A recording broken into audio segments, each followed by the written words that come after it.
এখন ইন্ডিয়াতে heart disease বা কার্ডিওভাস্কুলার ডিজিজ খুব বেড়ে গেছে। আগে যেটা শুধু বৃদ্ধদের বা ওবিস বা নানা ধরনের অসুখ হলে হতো, এখন দেখা যাচ্ছে so called healthy young people এবং অ্যাথলেটস ওদেরও কার্ডিওভাস্কুলার ডিজিজ হচ্ছে। এখন কেন হচ্ছে সেটার মেইন কারণ আমরা জানতাম যে ট্র্যাডিশনাল রিস্ক ফ্যাক্টর, কোলেস্টেরল ব্লাডে বেশি থাকলে বা ব্লাড প্রেশার বেশি থাকলে এগুলো হয়। কিন্তু দেখা যাচ্ছে যে সমস্ত পেশেন্ট হসপিটালে হার্ট অ্যাটাক হওয়ার পরে ভর্তি হচ্ছে, ইউকে বা এখানেও তাই, 75% লোকেদের পেশেন্টদের কোলেস্টেরল নর্মাল, এবং সেটাও দেখা গেছে যাদের কোলেস্টেরল নর্মাল আছে তাদেরও করোনারি প্লাক হচ্ছে। প্লাক হলো যে আমাদের হার্টে যে ব্লাড দরকার অল দ্য টাইম হার্টে পাম্প করছে, সেই তাদের যে ড্রেন সিস্টেম আছে, ভেসেল সিস্টেম আছে, তা এইগুলো ব্লক করে দিচ্ছে, cholesterol deposition, platelet hyper active এগুলো।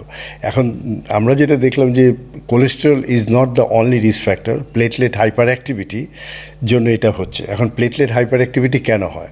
আমরা যদি অনেকক্ষণ বসে থাকি, ফিজিক্যাল অ্যাক্টিভিটি যদি কম থাকে, অথবা পলিউটেড এনভায়রনমেন্টে থাকি, ওবিস থাকে, স্মোক করি, অথবা স্ট্রেস বা স্লিপলেস যদি থাকি বেশি দিন, তাহলে platelet hyper activity is a lifestyle disease.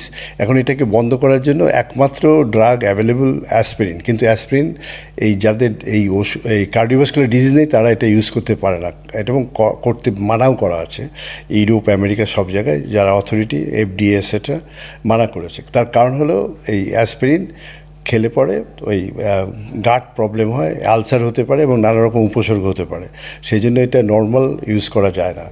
এর অল্টারনেটিভ বের করা হয়েছে এই জেনিম্যান ফার্মাকনের প্রোডাক্ট জেনাকটিন প্লাস।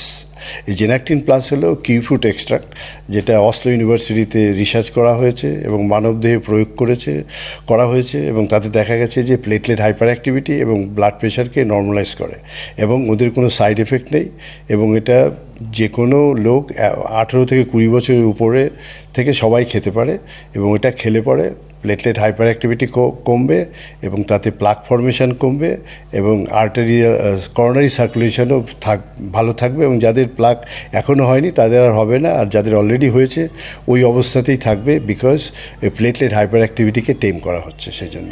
এবং এটা জেনিম্যান ফার্মাকন একমাত্র কোম্পানি ইন্ডিয়াতে এরা বাজারজাত করেছে।